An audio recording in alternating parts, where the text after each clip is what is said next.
Bojxona chegaralari orqali o'tkazilishi mumkin bo'lgan tovarlar, ular uchun qo'yilgan tartib-taomillar haqida ko'p bora ogohlantirilishiga qaramasdan, turli bahonalar bilan sifati tekshirilmagan noqonuniy mahsulotlarni yurtimiz hududiga olib o'tishga urinish holatlari hamon uchramoqda.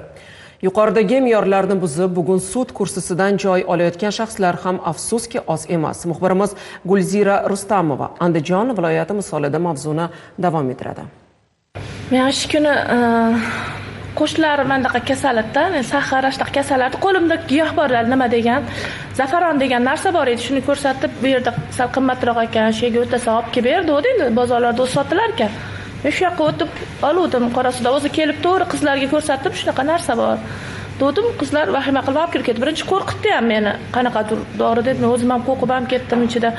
Biri o'z ehtiyojim uchun desa, yana biri qo'shnim iltimos qilgandi deya bojxonadan tovarlarni olib o'tishga urinadi. Andijon viloyati bojxona boshqarmasi Do'stlik chegara bojxona posti ma'muriy binosida jinoyat ishlari bo'yicha Xo'jaobod tuman sudining sayyor sud majlisi o'tkazildi. Avval ham chegara bojxona posti orqali harakatlanish jarayonida bojxona to'g'risidagi qonun hujjatlarini buzgan shaxslarning harakatlariga nisbatan huquqiy baho berildi. Bojxona qoidalariga ko'ra dori-darmonlar olib kirish va olib chiqish tartibi mavjud. Jismoniy shaxslar biror hujjat taqdim etmagan holda shaxsiy foydalanish uchun ma'lum miqdorda dorilarni olib kirishi yoki olib chiqishi mumkin. Tibbiy buyumlar va dori vositalari ishlab chiqaruvchining o'ramida bo'lishi kerak. Biroq bugun sudda ish ko'rilayotgan shaxs bu qoidalarga amal qilmagan. Joriy yil 2025-yilda o'tgan davr mobaynida hozirgi kunda Do'stlik postida ham 300 dan oshiq huquqbuzarlik holatlari aniqlanib, ushbu holatlar yuzasidan tegishli tartibda ma'muriy huquqbuzarliklar to'g'risidagi ish hujjatlari hamda jinoiy ishlar qo'zg'atilib, tegishli organlarga hamda sud organlariga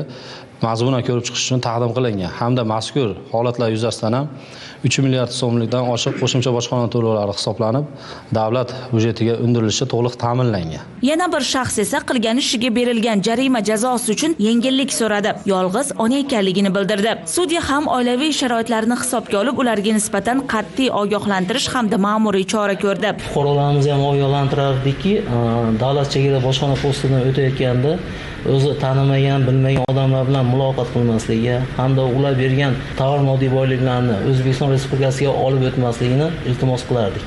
Shuningdek, sud majlisi jarayonida huquqbuzarlik holatining sodir etilishi, uning obyektiv va subyektiv tomonlari qasddan yoxud ehtiyotsizlik oqibatida sodir etilganligiga alohida e'tibor qaratildi. Gulzira Rustamova, Nasibila Turjonov, Zamon informatsion dasturi uchun.